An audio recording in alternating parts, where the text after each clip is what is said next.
Hey, Jeff. Fellowship Hall. Oh, Fellowship Hall. so it is here. Yeah. Yeah. Might be some of their congregation. No, I did know that, but I thought you asked me specifically where it is. So it's Fellowship Hall.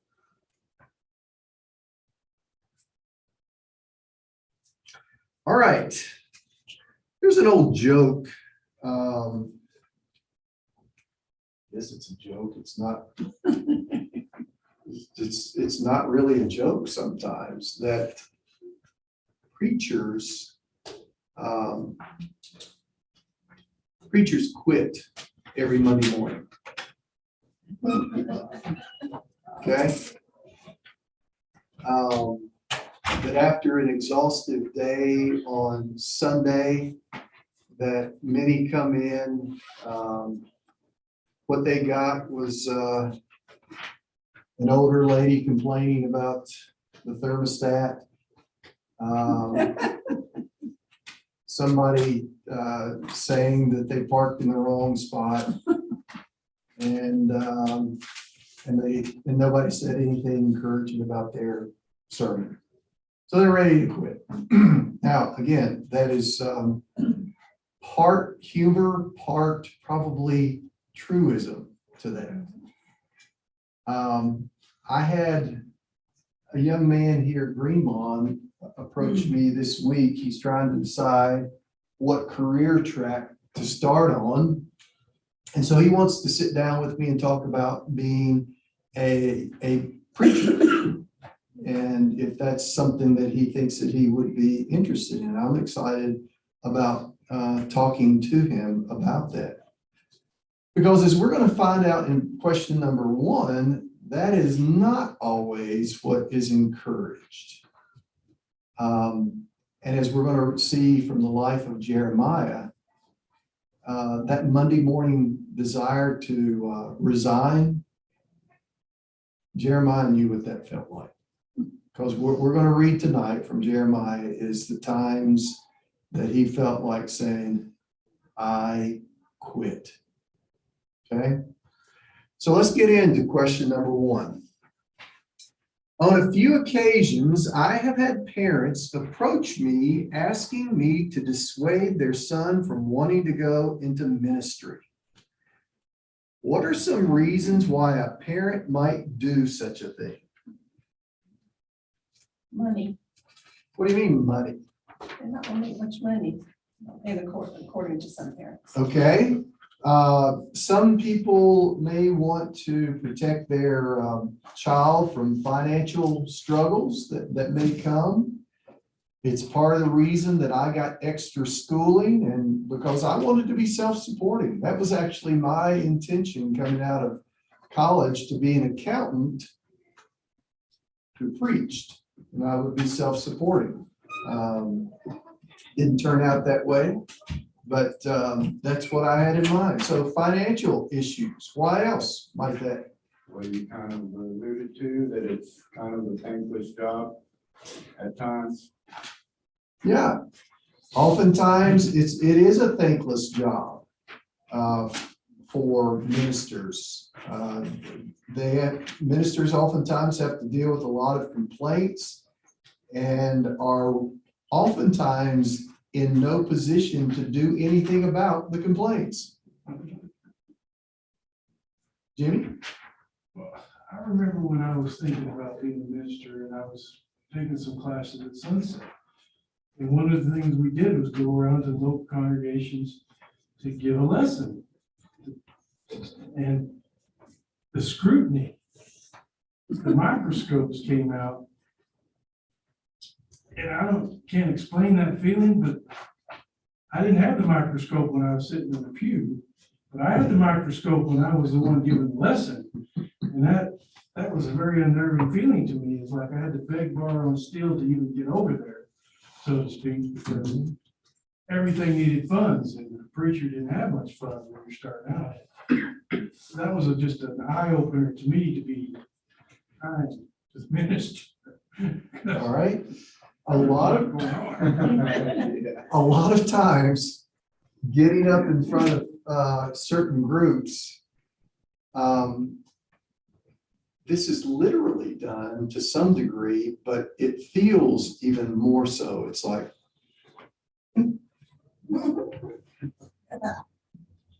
now what you got for us?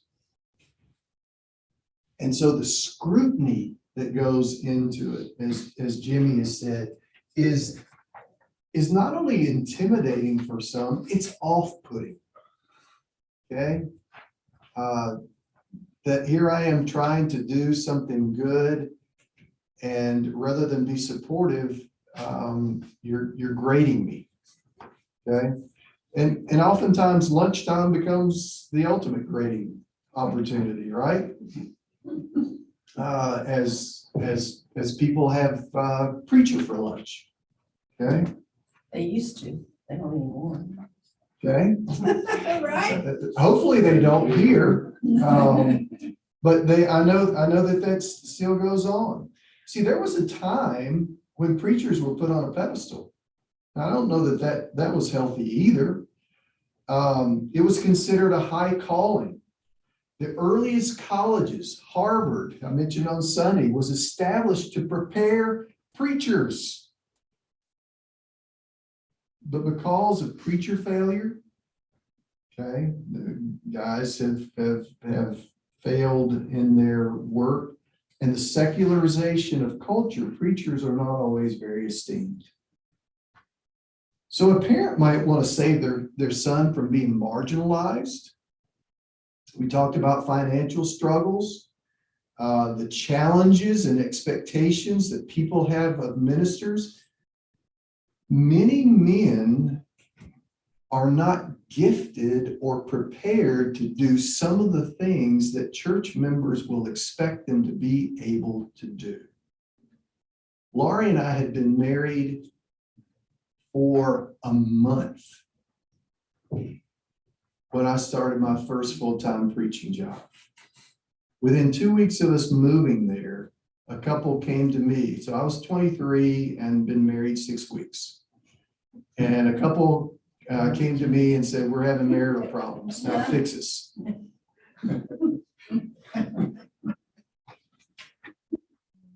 I had no clue what I was supposed to do, but I tried the best I knew. But a lot of men aren't prepared for all those things. I think one of the failures, and I'm kind of getting a little bit off track, but not completely.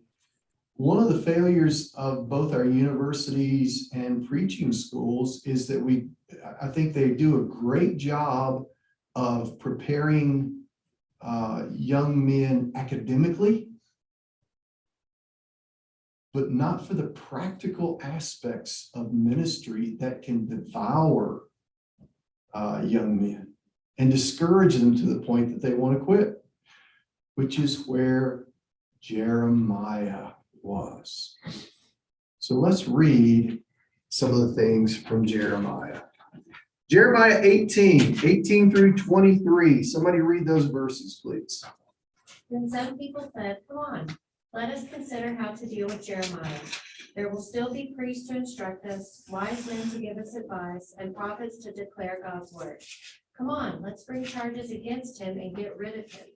Then we will not need to pay attention to anything he says. Then I said, Lord, pay attention to me. Listen to what my enemies are saying. Should good be paid back with evil? Yet they are virtually digging a pit to kill me. Just remember how I stood before you, pleading on their behalf to keep you from venting your anger on them.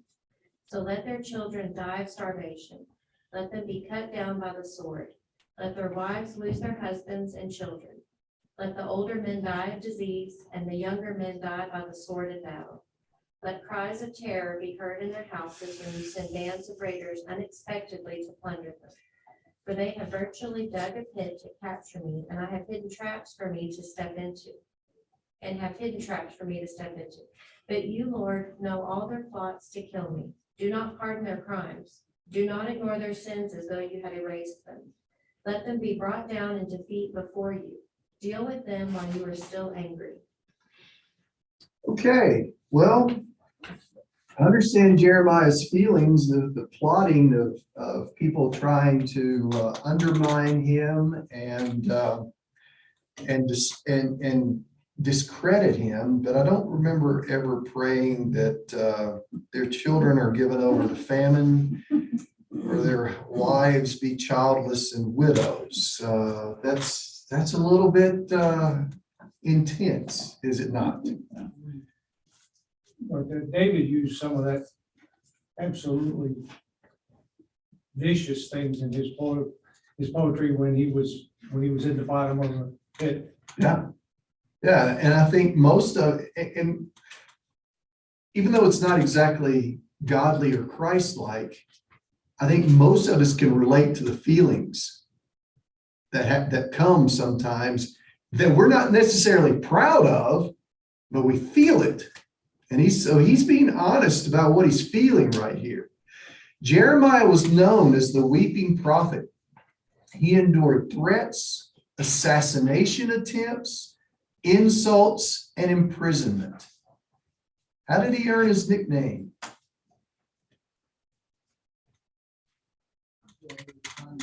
What? He was always crying about something. He was always crying about something. That's the truth of the matter. Okay? Here's a prophet of God who had very hard things to say and cried a lot about them. And it usually came out in complaints against God for putting him into such a tough job. Essentially, Jeremiah would say, why have you put me here? You know, I'm always having to deal with these people. And so there are times you sense that Jeremiah is not happy about what he's doing. But here's the interesting thing. He can't not do it. Remember we read earlier, he said, every time, and I'm paraphrasing here, every time I want to stop this burning inside of me gets going and I can't not speak. He felt compelled to speak, even though he was often miserable doing it. Okay?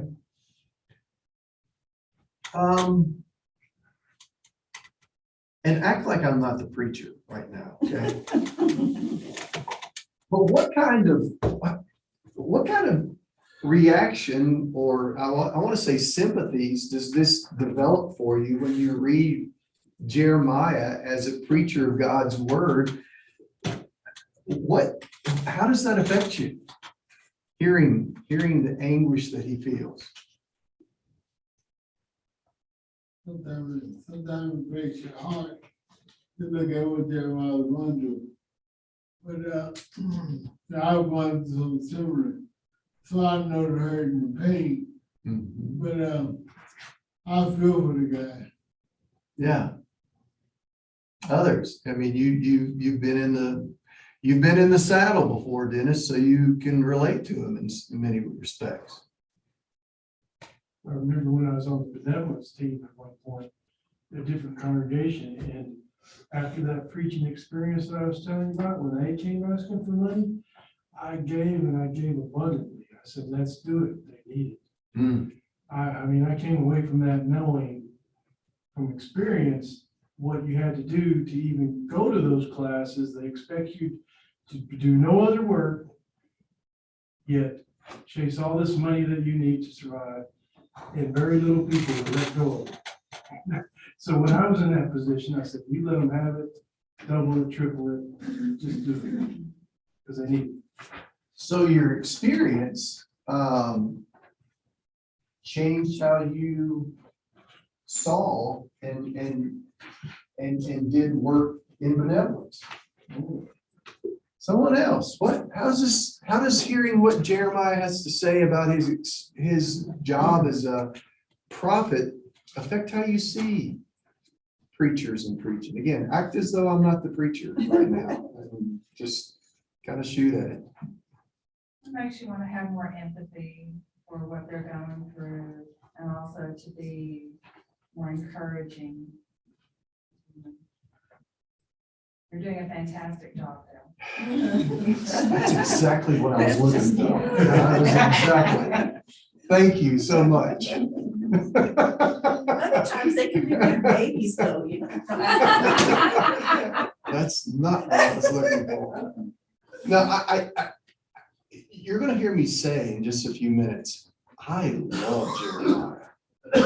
And I love Jeremiah because I see a real person with a real heart, not just for God, but for people. And he never got much validation for that. And so I think that's what's remarkable about, about him. Go ahead, Peter.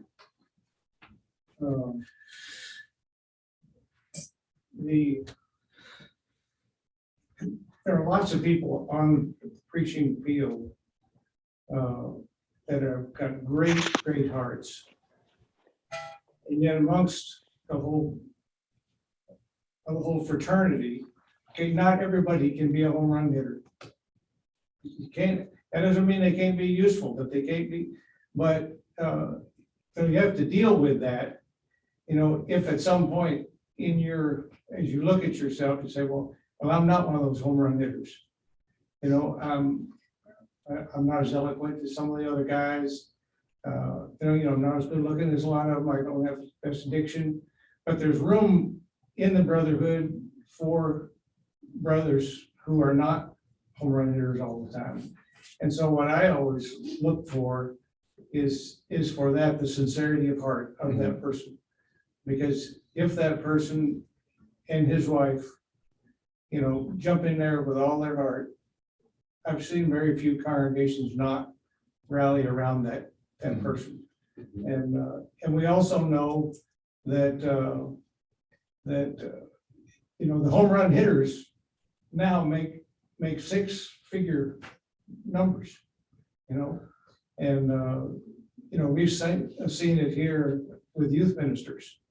I mean, if you can hit the home run, you're going to be up there. But if the kids don't connect with you and have all the skills, you may feel like you're just not cutting the mustard, because we got to put people in the seats, and so there's a lot of pressure for that, and so you got to look for the hearts, and if you find the hearts and the husbands that go, the wives.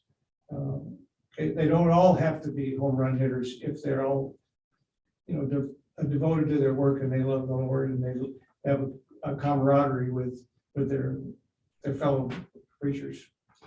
I have often firmly believed this, and especially since I have lived it, that some of the heroes in God's kingdom are small church ministers. And I say that because, again, one of the great things about being here on staff is, we've got half a dozen ministers here that can bounce things off of, can relate to, can commiserate with. But when you're the only guy and you have to deal with everything and do everything, including mow the grass, it's a whole different deal. And those guys are not always appreciated very much. And so I have a great love for the guys who are kind of out there. In some cases, it feels like by themselves. So let's keep reading about Jeremiah, because that's where Jeremiah was. He was kind of by himself. Jeremiah 38, 1 through 13.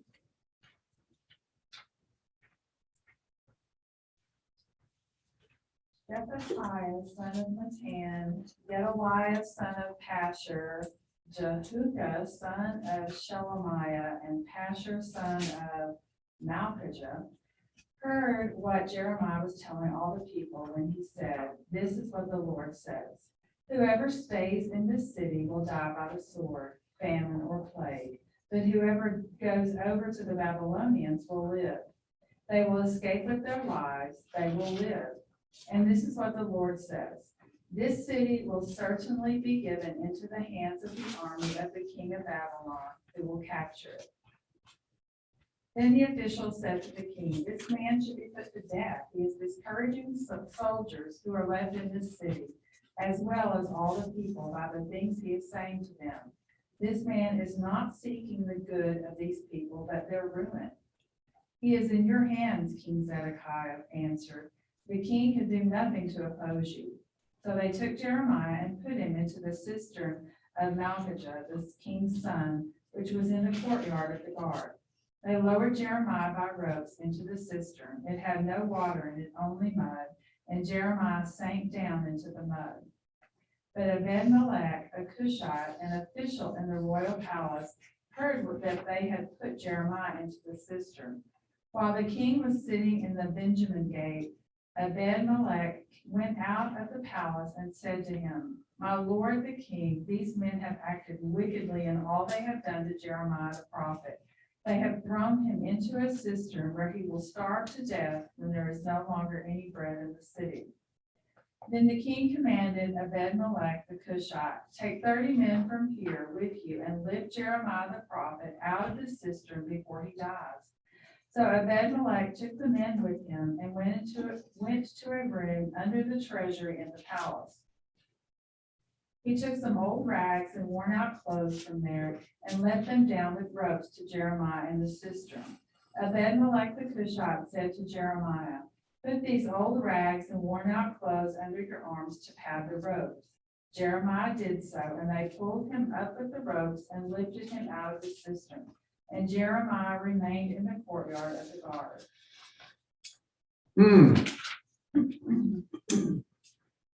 So Jeremiah's prophetic messages were controversial. He refuted false prophets and had false prophets try to refute him.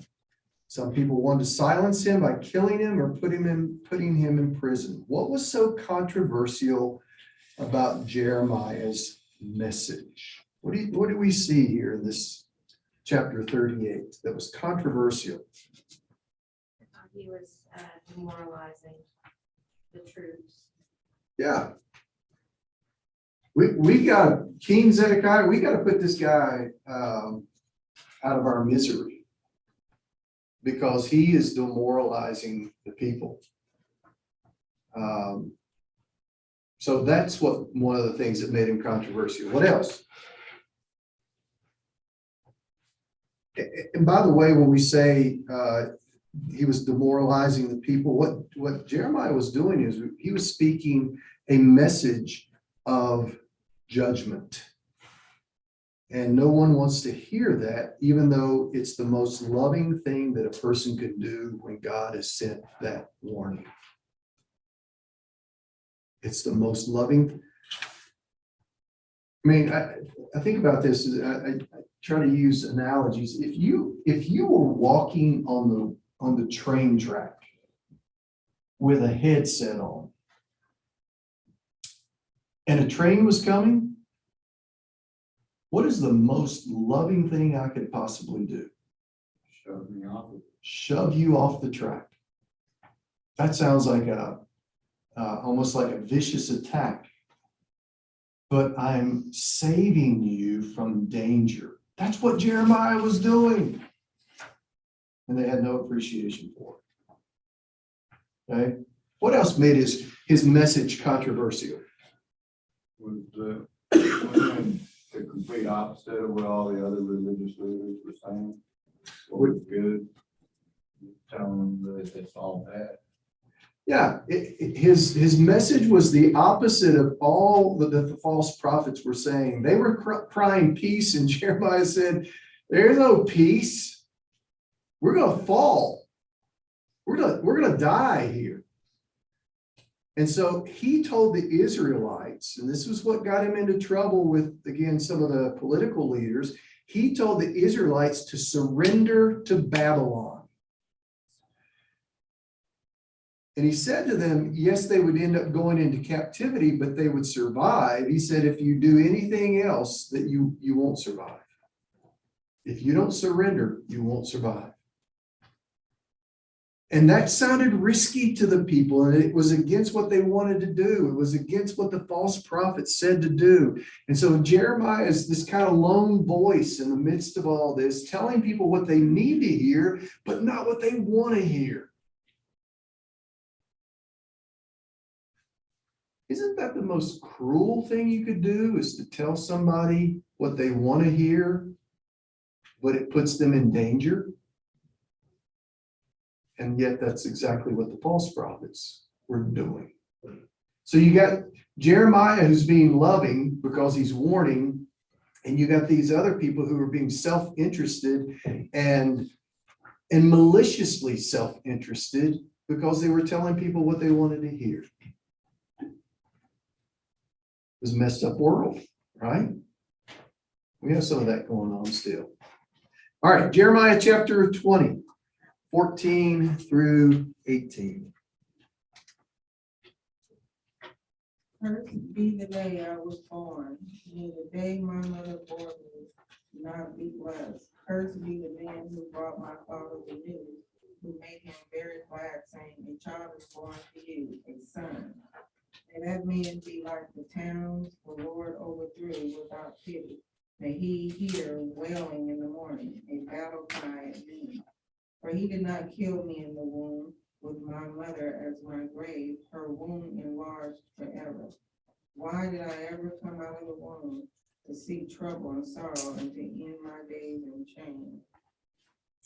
This is one of Jeremiah's complaints to God.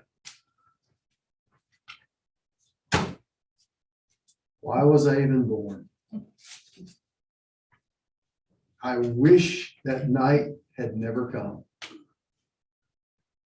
Jeremiah sounds a lot like, if you read the book of Job, Job has a similar lament in that book. So he sounds a lot like Job. He's discouraged to the point of wishing he'd never been born. Based on what we've learned in our study of the book Jeremiah, what reasons did Jeremiah have for wanting to quit? Got thrown in a cistern, that's pretty bad. Yeah. A muddy cistern. Yeah. And if it wasn't for the grace of some concerned people, the intention, I think, was to leave him there and let him starve to death.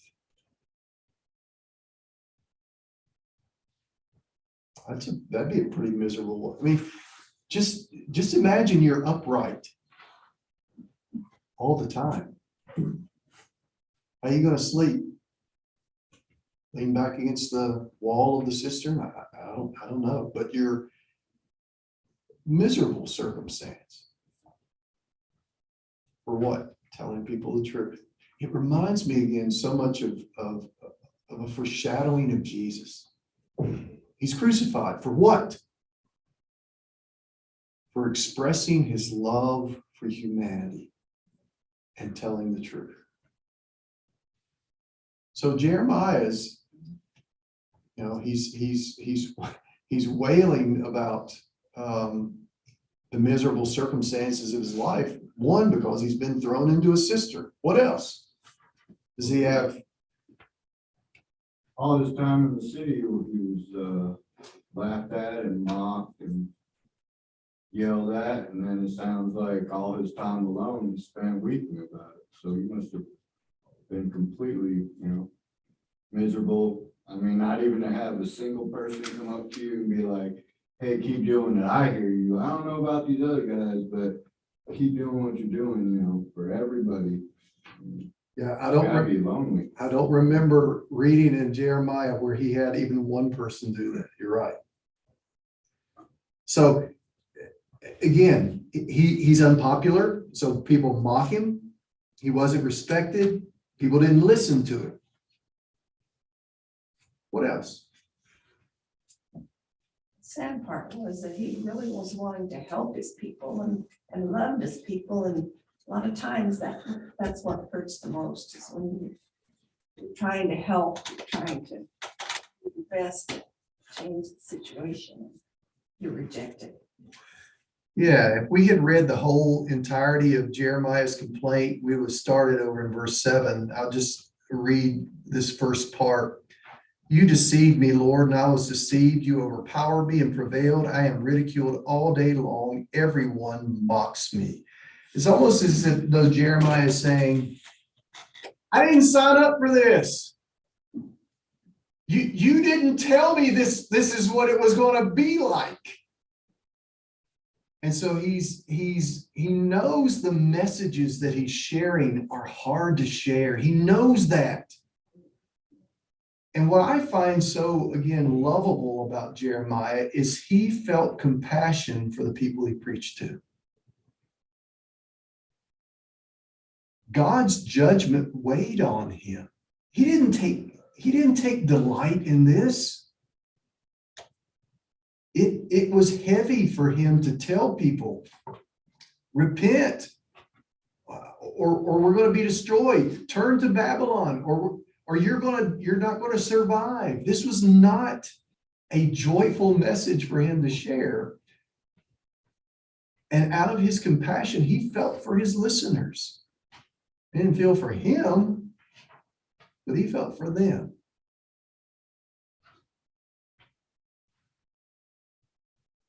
Again, I love Jeremiah as a preacher.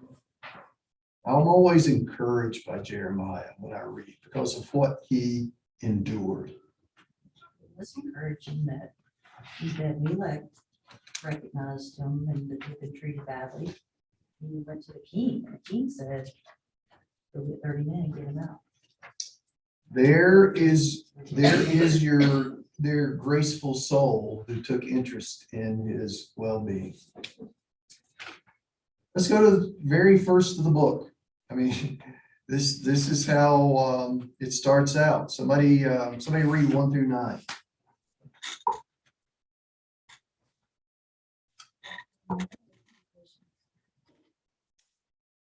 I'm sorry, Lamentations. Yeah.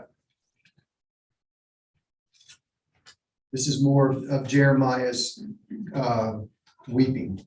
Somebody read these. Oh, how empty the city once teeming with people. A widow, this city, once in the front rank of nations, once queen of the ball, she's now a drudge in the kitchen. She cries herself to sleep each night, tears soaking her pillow. No one's left among her lovers to sit and hold her hand. Her friends have all dumped her. After years of pain and hard labor, Judah has gone into exile. She camps out among the nations, never feels at home. Hunted by all, she's stuck between a rock and a hard place.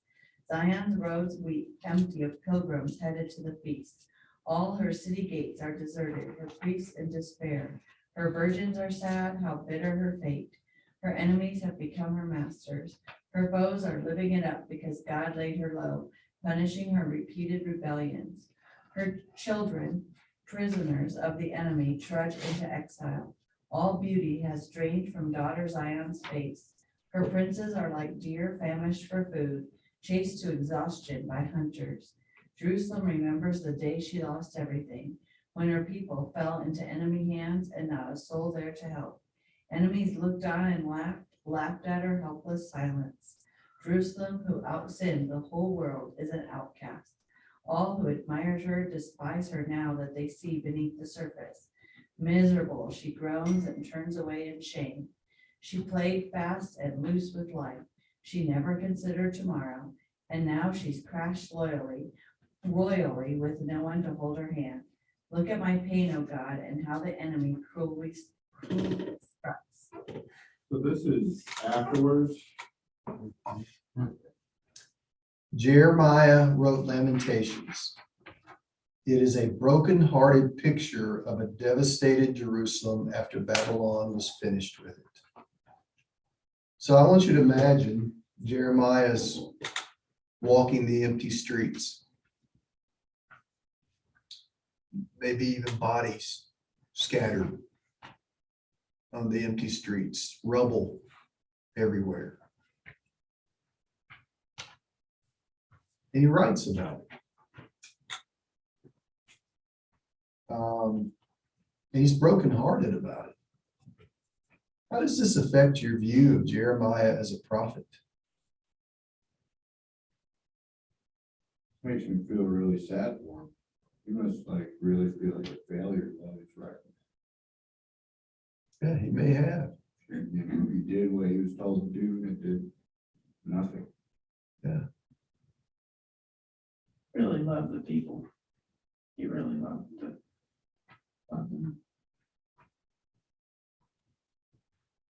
He was right. All those efforts that he put in, he was right about it all. There- All that devastation is the proof that if they had listened to him, that he wouldn't be seeing that. And yet his attitude was not, I told you so. He's just broken. I remember in one of my undergraduate ministry classes, learning the importance of aching when you have to say hard things.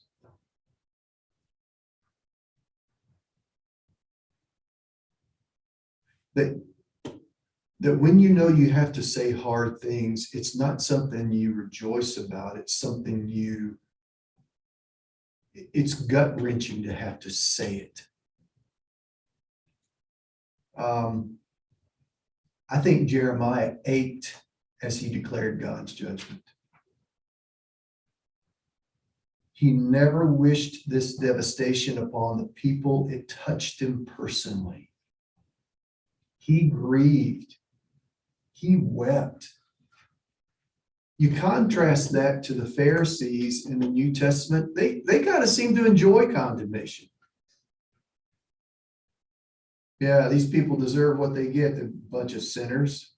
That was kind of the attitude of the Pharisees. It was not Jeremiah's attitude. Like I said, I love him because of that. He took no delight in seeing a devastated Jerusalem, even though he knew that's what was going to happen because that's what God said was going to happen. It makes me think sometimes about conversations I've had with people over the years, and they come to me for counsel, and I've given them counsel and warned them. Sometimes they listen,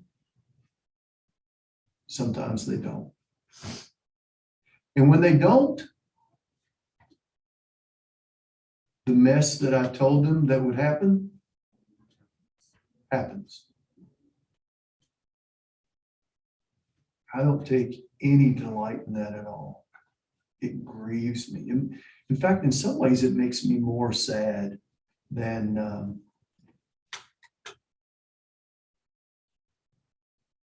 the initial rejection of the council.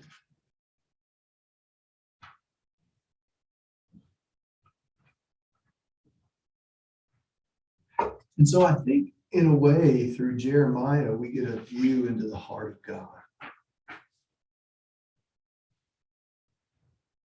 Does God take joy in bringing judgment? No, he doesn't. It grieves him. It grieved him so much that he had to send his son to offer some kind of redemption, reconciliation plan. And so, again, Jeremiah is just, he's just one of my heroes when I think about others. How does this affect your view of Jeremiah as a prophet? I think he had to harden himself at some point. Doesn't mean he is vicious back toward him, but all of these messages are prophecies of doom. They are not at this point. Things are going to get better. It's been decided. It's as far as God's going. And so here's this little 3 verses here. And I don't think Jeremiah was playing with it, but he might have been. This is in 38. It says, now King Zedekiah sent and took him out, took Zedekiah out. And he said, okay, is there, verse 18, he says, and what, oh, no, right up here, okay. He asked, kind of excitedly, is there a word from the Lord? Jeremiah says, there is. And then what's the deal? What's the next verse? You will be given into the hand of the king of Babylon. Okay, so he's getting this, another one of these final messages, and he's thinking, hey, this is gonna be a good message. He says, no, it's not good news. We've told you it's over. There's a terrible thing coming, and there's more coming, and it's terrible. People who don't want to deal with reality are always looking for a second opinion. They even look for a second opinion from Jeremiah. Things didn't change. Jeremiah 20, 7 through 12. Somebody read those. Lord, you persuaded me, and I let myself be persuaded. You have overcome me and prevailed. I have become a laughing stock all day long. Everyone mocks me. For each time I speak, I cry aloud. I proclaim violence and destruction, because for me the word of the Lord has resulted in taunting and derision all day long. But if I say I will not remember him, nor speak anymore in his name, then in my heart it becomes like a burning fire, shut up in my bones, and I am tired of holding it in, and I cannot endure it. For I have heard the whispering of many, terror on every side. Denounce him. Let's denounce him. All my trusted friends watching for my fall say, perhaps he will be persuaded, so that we may prevail against him and take our revenge on him. But the Lord is with me like a powerful champion. Therefore my persecutors will stumble and not prevail. They will be put to great shame because they have failed. An everlasting disgrace that will not be forgotten. Yet, Lord of armies, who tests the righteous, who sees the mind and the heart, let me see your vengeance on them, for to you I have disclosed my cause. Okay, this was the first half of Jeremiah's complaint. We read the second half earlier. Despite all that Jeremiah endured as a prophet, what sustained him in times when he wanted to quit? Doing the Lord's will, knowing he was doing the Lord's will. The fact that he was carrying out the mission that God had given to him, he was pleasing God, helped sustain him. What else do you see? A burning fire in his heart. What's he talking about? This burning fire inside. What's that? What's he talking about? Just can't stop talking about God. And, he may want to quit or feel like quitting. Nobody appreciate him, but can't help himself. He's got to preach the gospel, tell the truth, warn the people. The word of God is like a fire shut up in me. I try to ignore it. I try to just silence it, but I can't. It just keeps coming out of me. So he couldn't be silent with the word of God inside of him.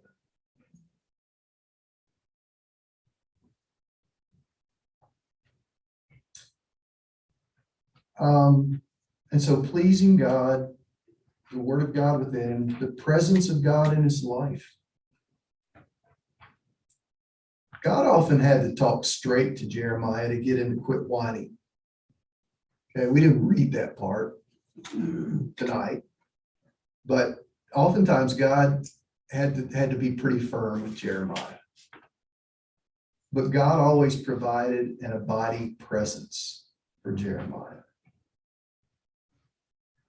And I think the final thing that may have sustained Jeremiah was that he was reminded that things do change. Eventually, he would be proven right, and he was.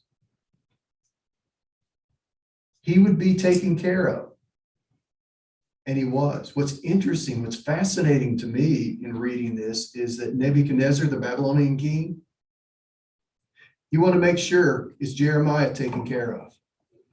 Isn't that interesting? His own people didn't want to take care of him, but Nebuchadnezzar, because he knew what prophecies Jeremiah was speaking to the people, Nebuchadnezzar wanted to make sure Jeremiah was okay. God's hand had to be in that. And so one of the things that we have to learn at times as pilgrims in this life is that we must be patient in our long suffering. And I think Jeremiah was. I've shared this story before. I have mixed feelings about sharing it because I don't want it to be misinterpreted. But our oldest son, Jedediah, came to me a few years ago and he said, Dad, I think you're a terrific minister. But he said, have you ever thought about quitting? And I said, why do you say that, son? He said, I just see how much it takes out of you. And so I'm just concerned about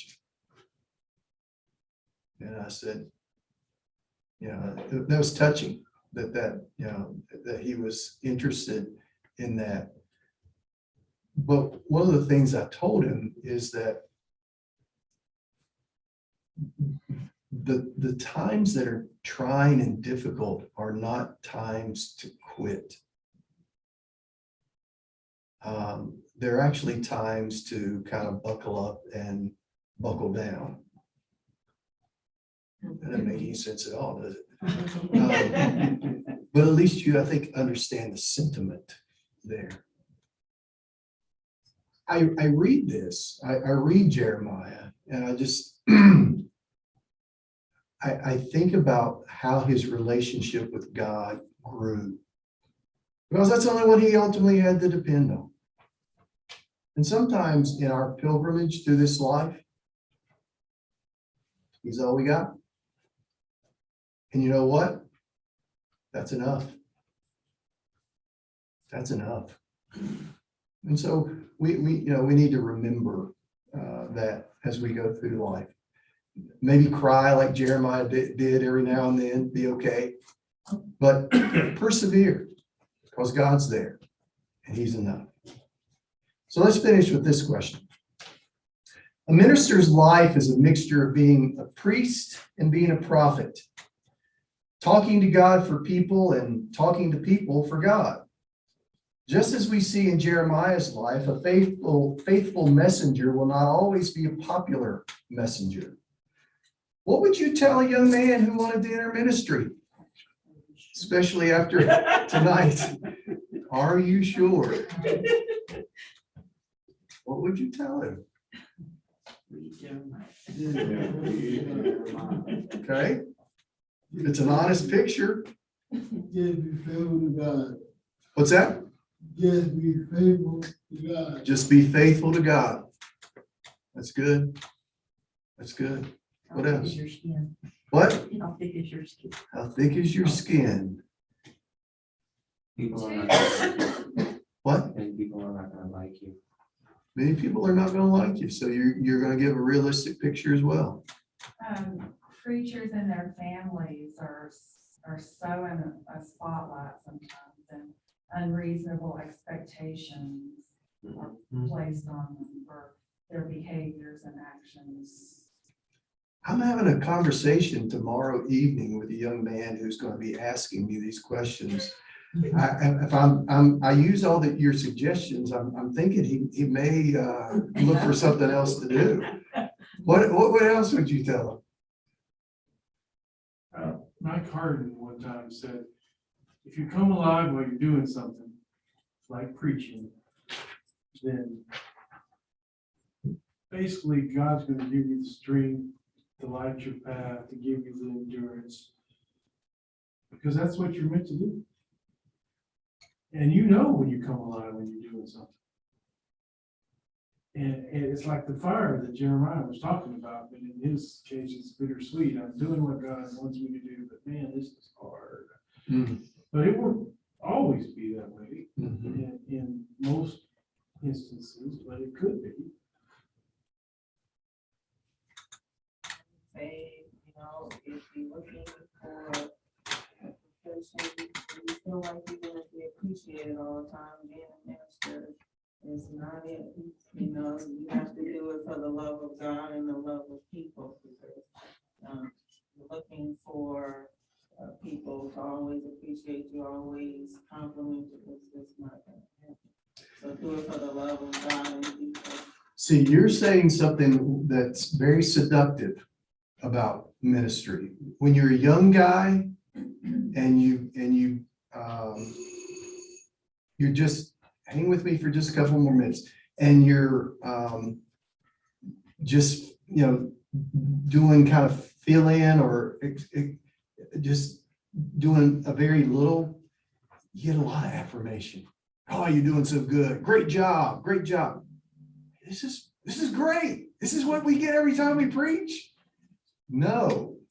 No. But that's the seduction of it sometimes. And I think, again, sometimes young men are seduced by the affirmation that they get without getting a fuller picture. Corey, go ahead, and I want to tie things up. If you need to leave, I understand. Probably one of the most important is don't become bigger than yourself, because you will be humble. That's really important, the importance of remaining humble. Here's what I plan to say tomorrow night. I would remind the young man that the Son of God was a preacher. I would remind him that ministry has eternal significance. But I would also be realistic about the demands and expectations, as well as the need for strong, faithful preparation. I found in my life, I hope this is exceptional, but that some ministers are lazy. I know of one who spent his days playing tennis and then pulling out old sermons when he didn't have anything to preach because he hadn't prepared. Okay? So, and in some situations, you can do that without being discovered. I don't think that's being faithful to God. So we've got a fuller picture maybe of life of prophets and preachers and an appreciation maybe for the heart of God through Jeremiah. Thank you.